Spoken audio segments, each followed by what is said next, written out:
അടിയുറച്ച വിശ്വാസമുള്ള മുസ്ലിമായി ജീവിക്കുന്ന ഒരു സമൂഹത്തെ വളർത്തിയെടുക്കുക. ഇതിലിപ്പോ ഖുർആൻ വരുമോ? ഈ പറഞ്ഞതിൽ ഖുർആൻ പഠിപ്പിക്കൽ വരുമോ? ഉണ്ട്. അഖായിദ് വരുമോ? ഫിഖ്ഹ് വരുമോ? അഖ്ലാഖ് വരുമോ? താരീഖ് വരുമോ? തസ്കിയ വരുമോ? തജ്വീദ് വരുമോ? അടിയുറച്ച, അതിന്റെ അടിയുടെ പേരടി, അടിയുറച്ച വിശ്വാസമുള്ള. അതായത് നിങ്ങളെ മദ്രസയിൽ +2 ക്ലാസ് പഠിച്ചു പോയ കുട്ടി അവൻ ഇവിടുന്ന് ടൂർ പോയി. അപ്പൊ വല്ല 5-6 ചങ്ങായിമാരുണ്ടായിരുന്നു. ഓല് യാത്രയിൽ പറഞ്ഞ് ഈ പഠിച്ചോണ്ട് നമുക്ക് വെറുതെ പറയാറ് എന്ന് പറഞ്ഞ് ഇഷ്കാലാക്കുമ്പോഴേക്ക് തെറിച്ചു പോണ ഈമാനാവരുത്. അതിനാണ് എന്ത് പറഞ്ഞത്? അടിയുറ. അത് നിങ്ങൾക്കേ കയ്യുള്ളൂ ഹബീബന്മാരെ. അത് ഇവര് വിചാരിച്ചാൽ നടക്കൂല. ഈ കുട്ടികളെ അമ്മയും ബാപ്പയും വിചാരിച്ചാൽ നടക്കൂല. ഇവിടുത്തെ പഞ്ചായത്ത് കമ്മിറ്റി വിചാരിച്ചാൽ നടക്കൂല. എന്തിനേറെ ഇന്ത്യന്റെ പ്രധാനമന്ത്രി വിചാരിച്ചാൽ നടക്കാത്ത സംഗതി അത് നിങ്ങൾക്ക് കഴിയും. എന്തുകൊണ്ട് നിങ്ങൾക്ക് സാധിക്കും? ഞങ്ങളെ കുറ്റം പറയാൻ മാത്രമല്ല, ഞങ്ങളെ മതം പറയും ചെയ്യും. പക്ഷെ ഉള്ളതേ പറയുള്ളൂ. എന്തുകൊണ്ട്? ഞാൻ എന്താ ചോദിച്ചപ്പോ അതെ, ഈ അടിയുറച്ച വിശ്വാസം അത് കൊടുക്കാൻ നിങ്ങൾക്കേ കഴിയുള്ളൂ. എന്തുകൊണ്ട്? അല്ലാഹു സുബ്ഹാനഹു വ തആല നിങ്ങളെ നാവില് നിങ്ങൾ പോലും അറിയാത്ത ഒരു മഹാശക്തി നിക്ഷേപിച്ചിട്ടുണ്ട്. ആലിമീങ്ങളുടെ നാവിന് അല്ലാഹു ആരും കാണാത്ത, ആ വ്യക്തി പോലും അറിയാത്ത ഒരു മഹാശക്തി അദ്ദേഹത്തിന്റെ നാവിനുണ്ട്.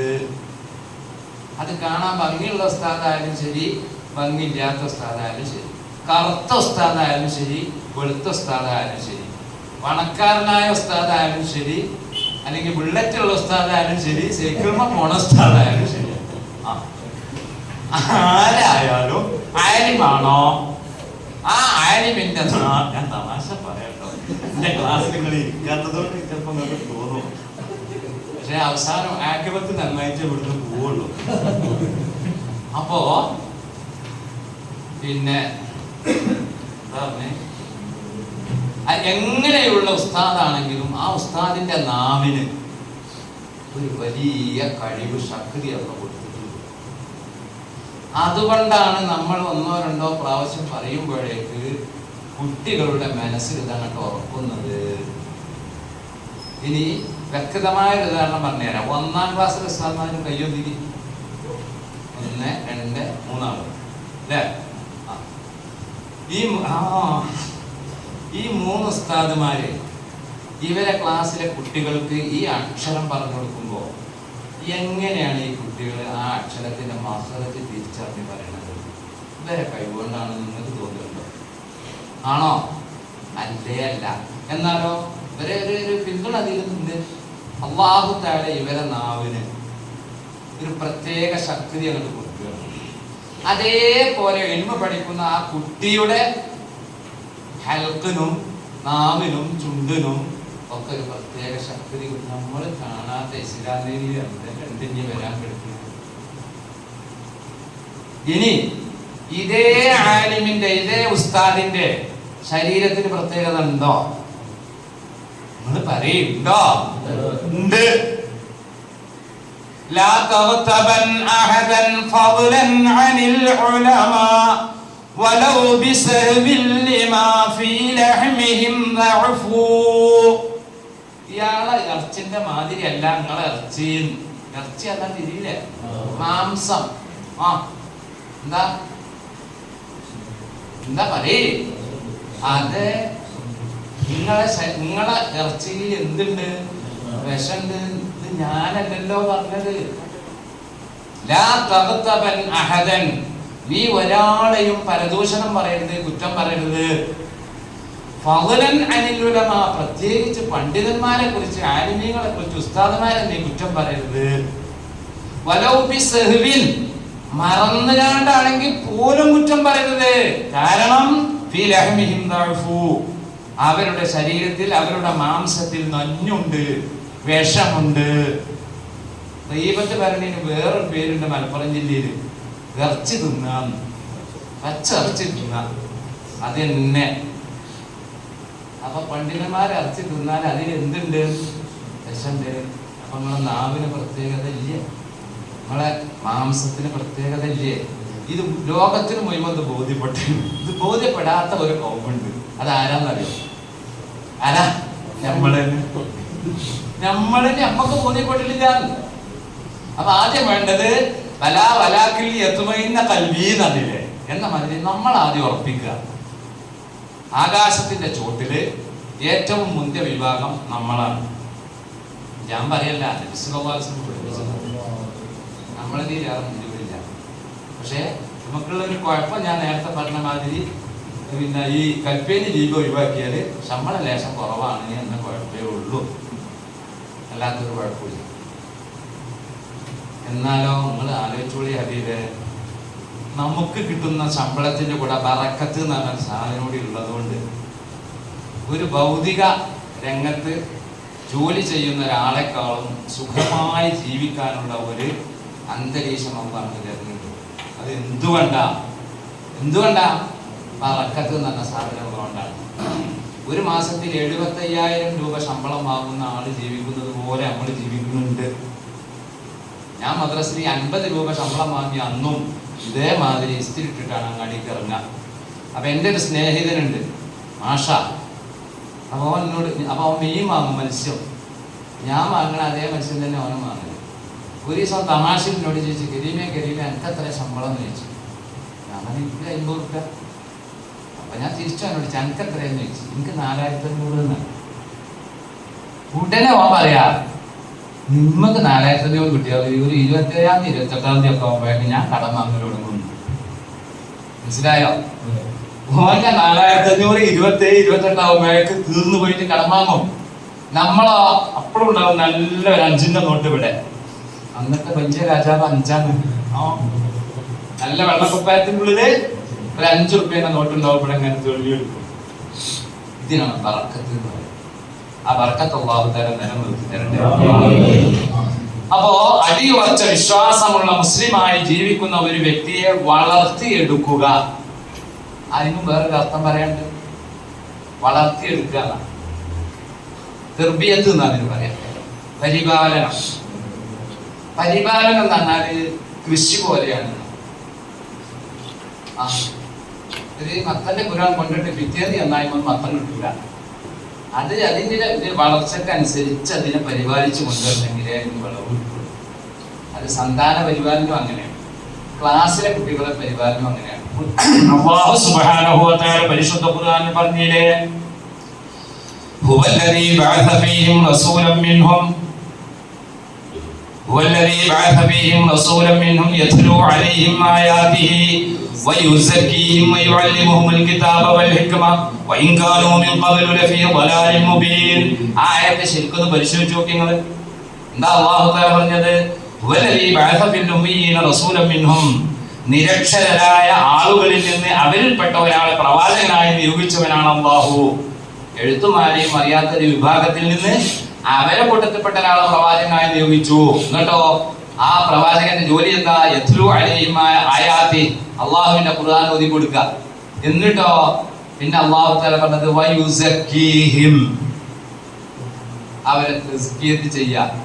അതിന്റെ ശേഷമാണ് പറഞ്ഞത് വയുഅല്ലിമുഹുൽ കിതാബ വൽ ഹിക്മ, ഖുർആനും ഫിഖ്ഹും അഖായിദും താരീഖും ഒക്കെ അവരെ പഠിപ്പിക്കും. അവർ ഉസ്താദ് ആദ്യം ചെയ്യേണ്ട പണി എന്താ? കുട്ടികളെ സംസ്കരിക്കലാണ്. എന്നിട്ടാണ് പാഠപുസ്തകം പഠിപ്പിക്കേണ്ടത്. അഥവാ അവരെ മനസ്സിനെ ശുദ്ധിയാക്കാൻ വേണ്ടത്.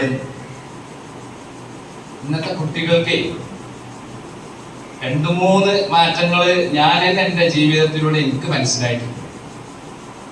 അതിൽ പ്രധാനപ്പെട്ട ഒന്ന്, ഇന്നത്തെ കുട്ടികൾക്ക് IQ കൂടുതലാണ്.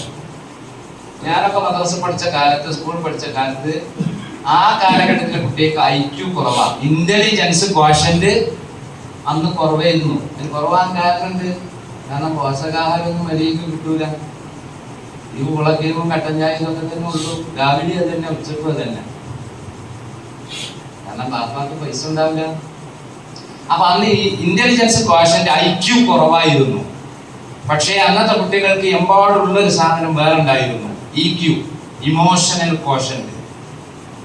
IQ എന്ന് പറഞ്ഞാൽ വൈജ്ഞാനിക ബുദ്ധിയാണ്, കേട്ടുപഠിക്കാനും കണ്ടുപഠിക്കാനൊക്കെ ഉള്ള ബുദ്ധി, അത് കുറവായിരുന്നു അന്ന്. എന്നാൽ ഇമോഷണൽ ക്വാഷ്യന്റ് എന്ന് പറഞ്ഞ സാധനമുണ്ട്, വൈകാരിക ബുദ്ധി. സ്വന്തം വികാരത്തെയും മറ്റുള്ളവരുടെ വികാരത്തെയും തിരിച്ചറിഞ്ഞ് അതിനനുസരിച്ച് പ്രതികരിക്കാനുള്ള ഒരു കഴിവ് നല്ലോണ്ടായിരുന്നു. ഒരു ഉദാഹരണം എനിക്ക് ഓർമ്മയുണ്ട്. എൻ്റെ വാപ്പ, ഞാനന്ന് മദ്രസയിൽ 2-ലൊക്കെ പഠിക്കണ കാലത്ത് ഒരു പെൻസിൽ വാങ്ങും, വീടിന് സ്ലേറ്റിൽ എഴുതുന്ന പെൻസിലേ, ഒന്ന് വാങ്ങിയിട്ട് ഉപ്പന്നെ അത് 4 കഷ്ണമാക്കും. എന്നിട്ട് 3 കഷ്ണം അവിടെ കൊണ്ടുവെക്കും, ഒരു കഷ്ണം തരും. എന്താ കാരണം? അപ്പൊ ഇത് കൊണ്ടുപോയിട്ട് കളഞ്ഞാ ബാപ്പ ഒന്നുകൂടി വാങ്ങണ്ടേ, അതിനുള്ള കപ്പാസിറ്റി ഇല്ല. അപ്പൊ നീ കളിയാണെങ്കിലും 4-1 പോവുള്ളൂ. ഈ 4-1 തിരുവത്രേ ഉണ്ടാവുള്ളൂ. അത് നമ്മളിങ്ങനെ കുറച്ച് എഴുതി പിന്നെ എത്രയാവും. അന്ന് ഒരു ദിവസം മദ്രസയിലേക്ക് ചെല്ലുമ്പോൾ അടുത്തിരിക്കുന്ന കുട്ടിക്ക് പെൻസിൽ ഉണ്ടാവില്ല. അപ്പൊ ഇതെന്താ ഇതാത്ത്, ഇതെടുത്ത് പെൻസിൽ ചേട്ടാൻ മതി. അപ്പൊ ഞാൻ പറയും ഞാൻ തരാം. അപ്പൊ നോക്കുമ്പോ ഈ എന്റെ കയ്യിലുള്ള പെൻസിൽ ഇങ്ങനെ വിരലുകൊണ്ട് പൊട്ടിക്കാൻ കഴിയൂല. എന്താ കാരണം? അതിനകത്ത് ഇല്ല. അപ്പൊ എന്ത് ചെയ്യും? പല്ലുകൊണ്ട് പിടിക്കും, എന്നിട്ട് ഒരു കഷ്ണം കൊണ്ട് കൊടുക്കും, ഒരു കഷ്ണം കൂടി. ഇതാണ് ഇമോഷണൽ ക്വസ്റ്റ്യൻ. ഇന്നത്തെ കുട്ടികളൊന്നും പരിശോധിച്ച് നോക്കി. ഇന്നത്തെ കുട്ടികളെ ഒരു 10 വയസ്സിന്റെ മേലെ 15 വയസ്സിന്റെ ഇടയിലുള്ള ഒരു കുട്ടി, നിങ്ങൾ ആൺകുട്ടിയോ പെൺകുട്ടിയോ, ആ കുട്ടി എന്തെങ്കിലും വേണ്ടാത്തരം ചെയ്താൽ ആ കുട്ടീനെ വിളിച്ചിട്ട് നമ്മൾ കുറച്ചങ്ങോട്ട് ഷൂട്ട് ചെയ്ത് നോക്കി.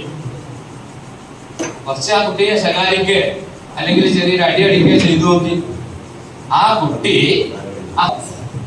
ഈ 10 മുതൽ 15 വയസ്സിന്റെ ഇടയിലുള്ള കുട്ടിയെ നമ്മൾ വിളിച്ചിട്ട് ശകാരിക്കുകയോ ചെറുങ്ങനെ നടിക്കുകയോ ചെയ്താൽ അരമണിക്കൂർ സമയം നമ്മൾ ഈ കുട്ടിയെ ഇങ്ങനെ നിർത്തിയിട്ട് ചീത്ത പറഞ്ഞാൽ ആ കുട്ടി കുന്തം നാട്ടിയ മാതിരി ഇങ്ങനെ നിന്ന് നമ്മളെ മുഖത്തേക്ക് ഇങ്ങനെ നോക്കും. അല്ലെങ്കിൽ ബാപ്പയോടോ കഴിഞ്ഞോ, ഒരു ഭാവപകർച്ചയില്ല. ഇതാണ് ഇമോഷണൽ ക്വസ്റ്റ്യൻ. ഈ കുട്ടികളെ വഴി പിഴപ്പിക്കാൻ എളുപ്പമാണ്, ഇവരെ തെറ്റിലേക്ക് കൊണ്ടുപോയി ചാടിക്കാൻ എളുപ്പമാണ്. ബാക്കി ഇൻഷാല്ലാഹ് രക്ഷിതാക്കളോട് പറയേണ്ട വിഷയമാണ്. കുട്ടികളെ വളർത്തുമ്പോൾ ശ്രദ്ധിക്കട്ടെ. ഇത്തരം കുട്ടികളാണ് നിങ്ങളവിടെ പിന്നെ വലിയ ലഹരിന്റെ പ്രശ്നമൊന്നുമില്ല. നിങ്ങൾ കരയിലൊന്ന് അന്വേഷിച്ചു നോക്കി. ഈ മയക്കുമരുന്നിന്റെ വിതരണക്കാര് 95% ഇത്തരം കുട്ടികളായിരുന്നു. കാരണം എന്താ? വരും വരായിക ചിന്തിക്കാൻ അവർക്ക് കഴിയൂല. തൽക്കാലം പൈസ കിട്ടണമെന്നുള്ളൂ. ഇത് പിടിച്ചാൽ ഇങ്ങനെ ഉണ്ട് എന്നുള്ളത് ചിന്തിക്കാനുള്ള കഴിവില്ല. ഇതാണ് ഇമോഷണൽ ക്വസ്റ്റ്യന്റെ കുറവ് എന്ന് പറഞ്ഞത്. ശരി. അപ്പോ അടിയുറച്ച വിശ്വാസമുള്ള മുസ്ലിമായി ജീവിക്കുന്ന ഒരു സമൂഹത്തെ വളർത്തിക്കൊണ്ടുവരലാണ് നമ്മുടെ പണി.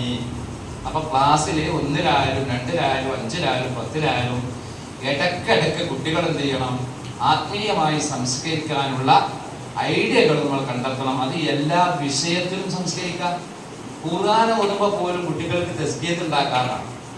എങ്ങനെ? വലാ തഹ്സബന്നല്ലദീന ഖുതിലൂ ഫീ സബീലില്ലാഹി അംവാതാ എന്ന ആയത്ത് ഖുർആൻ ഓതുകയാണെങ്കിൽ അന്നും കുട്ടിയെ സംസ്കരിച്ചെടുക്കാം, കുട്ടിയിൽ ഈമാൻ ഉണ്ടാക്കാം, കുട്ടിക്ക് ചരിത്രം പഠിപ്പിക്കാം, ഒക്കെ ചെയ്യാം വേണമെന്ന് വെച്ചാൽ. അല്ലെങ്കിലോ നമ്മളെ വെസല് പോണ മാതിരി ആ വെള്ളത്തിന്റെ മുകളിൽ കൂടി അങ്ങനെയാണ് പോകാം, അടിയിറങ്ങാതെ. അപ്പൊ നമ്മൾ എന്ത് ചെയ്യണം? എന്ത് വിഷയം പഠിപ്പിക്കുകയാണെങ്കിലും കുറച്ച് അതിൻ്റെ ഉള്ളിലേക്ക് ഇറങ്ങി ചിന്തിച്ച് കുറച്ച് വിഷയങ്ങൾ കുട്ടികൾക്ക് കൊടുക്കണം, അഥവാ അവരെ സംസ്കരിക്കണം. അല്ലാഹു തആല തൗഫീഖ് നൽകട്ടെ. അപ്പൊ നമ്മൾ നേരത്തെ പറഞ്ഞു വെച്ചത് പോളിസി വേണമെന്ന അല്ലേ? എത്രയായത്? 4 5ആയില്ലേ? എന്താ വായിക്ക? ഫാഷൻ. ഞാനത് എഴുതിയ ശേഷം പറഞ്ഞത് എന്താണെന്ന് അറിയോ? അല്ലെങ്കിൽ ഫാഷൻ എഴുതി പോകും. കേൾക്കുമ്പോ രണ്ടും ഒന്നായിരിക്കും. ഫാഷൻ എത്രാമത്തതാണ്? 5ാമത്തെ. നമ്മൾ ചെയ്യുന്ന ഈ ജോലി അതൊരു പാഷനായി നമ്മൾ ഏറ്റെടുക്കാത്ത കാലത്തോളം നമ്മൾ വിജയിക്കൂല. എന്താ പാഷൻ എന്ന് പറഞ്ഞാൽ? അഭിനിവേശം എന്ന് മലയാളത്തിൽ വേണമെങ്കിൽ പറയാം. അതായത് ഒരു വ്യക്തിയോട് അല്ലെങ്കിൽ ഒരു വസ്തുവിനോട് എന്തെന്നില്ലാത്ത ഒരു താല്പര്യം, അതിനാണ് പാഷൻ എന്ന് പറയുന്നത്. ഒരു വസ്തുവിനോട് അല്ലെങ്കിൽ ഒരു വ്യക്തിയോട് നമുക്ക് എന്തെന്നില്ലാത്തൊരു, അതുണ്ടായാൽ എന്താ സംഭവിക്കുക? ഒരാളോട് ഇപ്പൊ നമുക്ക് എന്തെന്നില്ലാത്തൊരു സ്നേഹം ഉണ്ടെന്ന് വെക്കാം. ഇങ്ങനെ ഉണ്ടായാൽ എന്താ സംഭവിക്കുക? അയാളുടെ ജീവിതത്തിൽ സദാസമയവും അയാളെ കുറിച്ചുള്ള ചിന്തയായിരിക്കും. എപ്പോഴും ഓന്റെ മുഖം, ഓന്റെ ചുണ്ട്, ഓന്റെ ചെവി, അത് ഓന്റെന്ന് ഞാൻ പറഞ്ഞത് നിങ്ങൾ വേറെ വിചാരിക്കുക ഓളേന്നോ എന്തായാലും. ഇതാണ് പാഷൻ എന്ന് പറഞ്ഞ സാധനം. എപ്പോഴും അതിനെക്കുറിച്ച് ചെയ്യാം. അതിനെക്കുറിച്ച് പറയുമ്പോൾ നമുക്ക് 1000 നാളുണ്ടാവും. അപ്പൊ നമ്മളെ ജോലി ഈ കുട്ടികളെ പഠിപ്പിക്കുക എന്നത് നമുക്ക് പാഷനായി മാറിയാൽ സദാസമയം നമ്മളെ മനസ്സിൽ ചിന്ത ഉണ്ടാവും. അപ്പൊ നമ്മളിവിടെ കടിയിൽ പച്ചക്കറി പീടിയിൽ പച്ചക്കറി വാങ്ങാൻ പോയാൽ അവിടെ നിന്നും നാളെ ക്ലാസ് റൂമിൽ അവതരിപ്പിക്കാനുള്ള ഒരു മേഖല നമുക്ക് കിട്ടും. മനസ്സിലായത്? വഞ്ചിയിൽ പോവുകയാണെങ്കിൽ അതിൽ നിന്നും പുറത്തേക്ക് നോക്കിയാൽ, ഞാൻ ഇപ്പൊ ഇങ്ങോട്ട് വരുമ്പോ കരയിൽ നിന്ന് വരുമ്പോ ഇങ്ങനെ നോക്കുമ്പോ പറക്കണ മീൻ. അപ്പൊ ഞാൻ മുമ്പ് സാധനം കണ്ടിരിക്കണ്. പക്ഷെ ഇപ്രാവശ്യം വന്നപ്പോഴാണ് ഏകദേശം 1 കിലോമീറ്റർ ഒക്കെയാണ് പറക്കുന്നത്. ഒരു 1/2 കിലോമീറ്റർ അധികമൊക്കെ പറക്കണത് ഞാൻ നേരെ കണ്ട്. അത് എനിക്ക് പിന്നെ ഞാൻ ചെയ്യുന്ന ഈ ജോലിയിൽ സഹായകരമാകുന്ന ഒരു വസ്തുവാണ്. അത് ഞാൻ ഇന്നലെ രാവിലെ അവിടെ കുട്ടികളൊരു മീറ്റിംഗ് അതിലും കുട്ടികളോട് ചോദിച്ചു. ആ കുട്ടികൾ നമ്മളതിലേറെ ഫിലിമുള്ള ആളുകളാണ് ആ വിഷയത്തിൽ. അപ്പൊ നമുക്ക് നമ്മൾ ചെയ്യുന്ന ജോലിയോട് പാഷൻ ഉണ്ടാവണം, അഭിനിവേശം ഉണ്ടാവണം. ഇനി 6ാമത്തേത് പ്രാക്ടീസ്. ചെയ്യുന്ന ജോലിയുടെ അഭിവൃദ്ധിക്ക് വേണ്ടി, പുരോഗതിക്ക് വേണ്ടി എന്തെല്ലാം പരിശീലനങ്ങളുണ്ടോ അത് നമ്മൾ നേടിയിരിക്കണം. അതിന്റെ ഒരു ഭാഗമാണ് ഇന്നിപ്പോ നമ്മളിവിടെ ഇരുന്നത്. പരിശീലനം നേടണം. കാലഘട്ടത്തിനനുസരിച്ച് ചെയ്യുന്ന ജോലിയിലും മാറ്റം വരുത്തേണ്ടി വരും. കാരണം എന്താണെന്നറിയോ? കുട്ടികൾ ഓരോ സെക്കൻഡിനും മാറിക്കൊണ്ടിരിക്കുക ആണോ അല്ലേ? നമ്മളെ മുന്നിലിരിക്കുന്ന കുട്ടികൾ ഓരോ സെക്കൻഡിനും മാറുകയാണ്. ഇങ്ങനെ മാറുമ്പോൾ നമ്മൾ സ്കൂളിന് മുമ്പ് ഒരു കഥ കേട്ടിട്ടില്ലേ? കാക്ക പറഞ്ഞ കഥ. കാക്ക ഇങ്ങനെ പറന്നു പോകുമ്പോ ഭയങ്കര ദാഹം, മണ്ണിന്റെ പടത്തിൽ വെള്ളം കണ്ടു, അങ്ങനെ കല്ലിട്ടു, പൊന്തി വന്നു, വെള്ളം കുടിച്ചു. പഴയ കാക്ക, ഓൾഡ് കാക്കയാണ്. ഇന്നിപ്പോ ഒരു കാക്കക്ക് ദാഹിച്ച് പറക്കുക സങ്കല്പിക്കുക നമ്മള്. അതിങ്ങനെ പറന്ന് വരുമ്പോൾ ഒരു മണ്ണിന്റെ പടത്തിൽ വെള്ളം കണ്ടു, ഇങ്ങനെ നോക്കി. ആ കാക്ക കല്ല് തെരഞ്ഞൊന്നും പോവില്ല. കാക്ക ഉടൻ ചിന്തിക്കൽ ഇവിടെ അടുത്തെവിടെ കൂൾബാറുള്ളതെന്നാണ്. ഉടനെ അങ്ങോട്ട് പറക്കും. അവിടെ ആൾക്കാർ ജ്യൂസ് കുടിച്ചിട്ട് സ്ട്രോ ഉണ്ടാവും, അതിന് കൊത്തിക്കൊണ്ടിരും, അയക്ക് അങ്ങോട്ട് ഇടും. പരിപാടി കഴിഞ്ഞു. കാക്ക വരെ മാറിപ്പോയി. എന്നിട്ടും മാറാത്ത ഒരു വിഭാഗം ഉണ്ട് എന്ന് ഞാൻ പറഞ്ഞാല് അത് ആരാ നിങ്ങൾ ചോദിക്കരുത്. അപ്പൊ ഞാൻ പറഞ്ഞു വന്നത് എല്ലാം മാറണം. വിശിഷ്യ കുട്ടികളുടെ മാറ്റമൊക്കെ അറിയണമെങ്കിൽ അവരേറ്റൊന്ന് സംവദിച്ച് നോക്കണം നമ്മൾ. 2ാം ക്ലാസ്സിൽ മദ്രസയിൽ പഠിക്കുന്ന കുട്ടി പോലും പഠിച്ചവനുണ്ടോ എന്ന് സംശയിക്കുന്ന കാലഘട്ടത്തിൽ അപ്പം നമ്മൾ ജീവിക്കുന്നത്. കാരണം എന്താ? അവൻ ജീവിക്കുന്ന പരിസരം, അവൻ ഇടപഴകുന്ന ആളുകൾ, അതൊക്കെ ഇതിന് വിരുദ്ധമായിട്ടുള്ളതാണ്. അതിൻ്റെ ഇടയിൽ നിന്ന് ഇറ്റങ്ങളെ രക്ഷിച്ചു കൊണ്ടുപോകുക എന്ന് പറഞ്ഞാൽ നല്ല ബുദ്ധിമുട്ടുള്ള കാര്യമാണ്. പക്ഷെ നിങ്ങൾക്കതിന് കഴിയും. അതിന് അവരുടെ മനസ്സിനെ നമ്മൾ സ്വാധീനിക്കാൻ ശ്രമിച്ചാൽ മതി. അത് നിങ്ങൾ പറയുന്നത് കേൾക്കുന്ന കുട്ടികളാക്കി അവരെ മാറ്റുക. ഇതാണ് ആദ്യം ചെയ്യേണ്ട പണി. ഞാൻ ഏത് അള്ളാഹുവിന്റെ ദുനിയാവിൽ ചെന്നാലും ഒരു 4 കുട്ടികളെങ്കിലും ഉണ്ടാവും ഇന്ന അറിയുന്ന കുട്ടികൾ. അതാ ഓൺലൈൻ കാലഘട്ടത്തിൽ അന്ന് ക്ലാസ് എടുത്തിരുന്നു. അന്ന് ഞാൻ കുട്ടികളെ വിളിച്ചൊരു പേരുണ്ടായിരുന്നു. എനിക്കിപ്പോൾ ആ പേരിട്ടും ചെയ്തു എല്ലാവരോടും. ഞാനന്ന് കുട്ടികളെ വിളിച്ചത് മുല്ലപ്പൂ മക്കളേ. ഇതങ്ങോട്ട് കേട്ടാണ്ടല്ലോ കുട്ടികൾക്ക് എന്തോ ഒരു സന്തോഷമാണ്. എന്നോട് തന്നെ ചില സ്ഥലത്ത് ചെല്ലുമ്പോൾ ചില ഉസ്താദുമാർ പറയും, ഉസ്താദെ മോളെ ചോദിച്ചത് ഇപ്പോൾ 4ാം ക്ലാസ്സിലൊക്കെയാണ്, ഇവിടെ നിങ്ങളെ ഇൻസ്റ്റെത്തിയാണ്, നിങ്ങളെ ഓൺലൈനിൽ 1ാം ക്ലാസ് പഠിച്ചതാണ്. അയാൾ പറയാ, നിങ്ങളെ ക്ലാസ്സിൻ്റെ നേരായാൽ കുട്ടി എന്ത് തിരക്കുണ്ടെങ്കിൽ അതൊക്കെ ഒഴിവാക്കിയിട്ട് മൊബൈൽ ഫോൺ എടുത്തിട്ട് വന്നിട്ട് ഇങ്ങനെ ഇരിക്കും. എന്നിട്ട് അപ്പോൾ ക്ലാസ്സൊക്കെ ഇങ്ങനെ തുടങ്ങിയിട്ട് മക്കളെ എന്നൊക്കെ വിളിച്ചോ, സ്വന്തം അമ്മ വരെ 1000 വട്ടം വിളിച്ചാലും പറയില്ലേ കുട്ടി. നോക്കണങ്ങള് എന്നിട്ട് മക്കൾ ഇന്നലെ വായിച്ചോ, ഇന്നലെ എഴുതിയോ, എന്നാ എഴുതിയതെല്ലാവരും കാണിച്ചാട്ടെ. മനസ്സിലാവുന്നുണ്ടോ? ഇത് എന്റെ മുഖത്തിന്റെ ഭംഗി കണ്ടിട്ടാണോ? ആണോ? അല്ല, നിന്റെ ഇൽമ് ഉണ്ട് എന്നുള്ള ധാരണ വെച്ചിട്ടാണോ? അതുമല്ല. ചെറിയ കുട്ടികളുടെ ഇൽമ് അവരുടെ മനസ്സിനെ സ്വാധീനിക്കുന്നവർ ആരാണോ അയാളെ നിറം കുട്ടികൾക്ക് പ്രശ്നമല്ല, അയാളെ താടിന്റെ നിറം കുട്ടികൾക്ക് പ്രശ്നമല്ല, അവരുടെ ഡ്രസ്സും പ്രശ്നമല്ല. പക്ഷെ ഡ്രസ്സ് എന്ന് ഞാൻ പറയുമ്പോ ഇടയ്ക്കൊരു കാര്യം പറയട്ടെ. മദ്രസയിലേക്ക് നമ്മൾ വരുമ്പോ ആ മദ്രസയിൽ അതിനനുസരിച്ച ഒരു ഡ്രസ്സായിരിക്കണം. ഞാനിപ്പോ നിങ്ങളോട് ഇന്ന് രാവിലെ ഒരു കള്ളിച്ചുടി ഒരു ടീഷർട്ട് ഇട്ട് വന്നാൽ എനിക്കിത് പറയാൻ കഴിയൂലേ? നമ്മളുണ്ടാത്ത ഇതൊക്കെ എനിക്ക് അപ്പോഴും പറയാലോ. പക്ഷെ അതെന്തല്ല, ഈ സദസ്സിന് യോജിച്ചൊരു ഡ്രസ്സല്ല. അപ്പൊ എന്ത് ചെയ്യണം? മദ്രസക്ക് വരുമ്പോ നല്ലൊരു വെള്ളത്തുണി. അപ്പൊ ചിലവരേക്ക് മുമ്പിൽ പേരാളോട്ടെങ്കിൽ ഞാനതിന് മൂല്യല്ലോ, എന്നാ മാസാണോ? ഇതുമല്ല, എന്തോ ഒരു സാധനം, ഒരു അവിയൽ പരിപാടി. അതുകൊണ്ട് നമുക്കെല്ലാം നടക്കും. ഞാൻ പറഞ്ഞു എന്നറിയോ, കുട്ടികൾ നിങ്ങളെ പിന്നെ നിങ്ങളുടെ വേഷത്തെയും ഇതൊക്കെ സ്വാധീനിക്കും അവര്. അപ്പൊ അതുകൊണ്ട് ഒരു ഉസ്താദ് എന്ന് പറയുമ്പോൾ കുട്ടികൾക്ക് എന്നതിനെ കൂടി സാധനം എന്ന് വിളിച്ചാൽ മതിയല്ലോ, ആ പ്രശ്നം തീർന്നില്ല. കാരണം കുട്ടികൾ സ്കൂളിൽ കാണുന്നത് അങ്ങനെയാണ്, സാറന്മാരൊക്കെ വേഗം സാധനം, ഞാൻ അങ്ങനെ തന്നെയാണ്. അപ്പൊ ഒരു നല്ല വൃത്തിയുള്ള ഡ്രസ്സ് വേണം. ഇവിടെ ഇല്ലാത്തവരുണ്ട് നല്ല. ഇപ്പൊ ഞാനിപ്പോ അതിനർത്ഥം ഇനി എന്തെങ്കിലും ഒരു ദിവസം അങ്ങനെ ഉണ്ടെങ്കിൽ അന്ന് ലീവാക്കാന്നല്ലാതെ ആ ഈങ്ങി ചടച്ച കുപ്പായിട്ട് പോകരുത് എന്നപ്പോ ഞാൻ പറഞ്ഞത്. അത് AP ഉസ്താദ് എപ്പോഴും പറയുന്നതാണ്. ഇവർക്ക് എന്നെ തന്നെ പരാമർശിച്ച് പറഞ്ഞിട്ടുണ്ട്.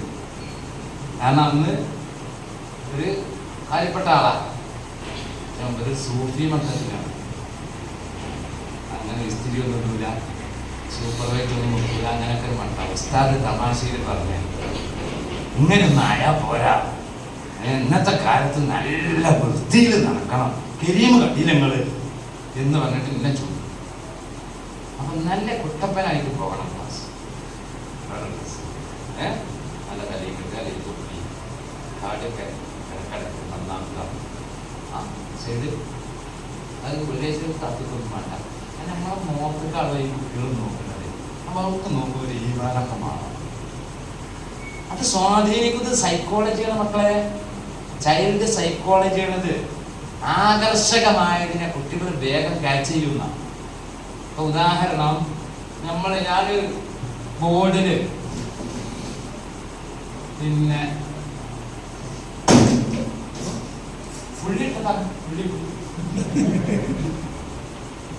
നമുക്ക് 2 പുള്ളിയാണ് കേരളക്കാർക്ക് ലക്ഷദ്വീപ് വരുമ്പോൾ. ഒന്ന് ഈ പറഞ്ഞത്, രണ്ടാമത്തത് അങ്ങനെ പുള്ളിയിടാൻ പാടില്ല. 2 രൂപ പുള്ളി കണ്ടത് എഴുതുന്ന സാധനം, പേനയോ പെൻസിലോ അതേ കലമോ എന്തായാലും എഴുതുന്ന സാധനം അവിടെ വെച്ചിട്ട് വലത്തോട്ട് ചെരിച്ച് നീക്കാം. എങ്ങനെ? വലത്തോട്ട് ലേശം ചെരിച്ചിട്ട്, അതായത് വലത്ത് താഴോട്ടായിട്ട് ലേശം നീക്കാം. ഇതാണ് പുള്ളി. അപ്പം ഒരാൾ പറയാ അത് ചെരിച്ചു പിടിച്ചിട്ടല്ലേ ആണ്ട ബോൾ പെന്നോണ്ടിട്ട്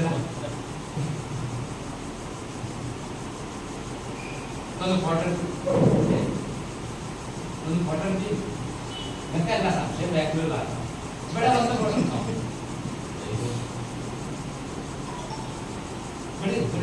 ഒന്നും ചാട്ടാനൊന്നല്ല, ഈ ആ പുള്ളിയൊക്കെ ഫോട്ടെടുക്കാനാണ് ഇത്.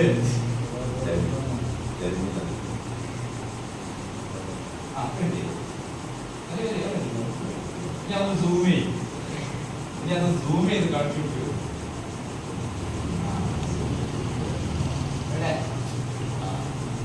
കാണുന്നുണ്ടാ?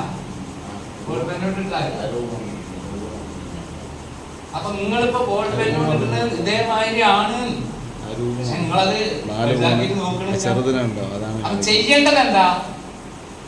കുത്തലും ആക്കലും അല്ല, എഴുതുന്ന പേന അവിടെ വെച്ചിട്ട് വലത്തോട്ട് ചെരിച്ചിട്ട് മെല്ലൊന്ന് ഒരു നീക്കല്, ഒരു ഹർക്കത്ത്. ആ മുപ്പർക്ക് പുള്ളിയൊന്നും വലിയ കാര്യമല്ല. ശരി. അപ്പോ അൽഹംദുലില്ലാ, അപ്പൊ പരിശീലനം നേടലാണ് അടുത്തത്. സമയമില്ല. അടുത്തത് ഏറ്റവും ലാസ്റ്റ് 7-മത്തത്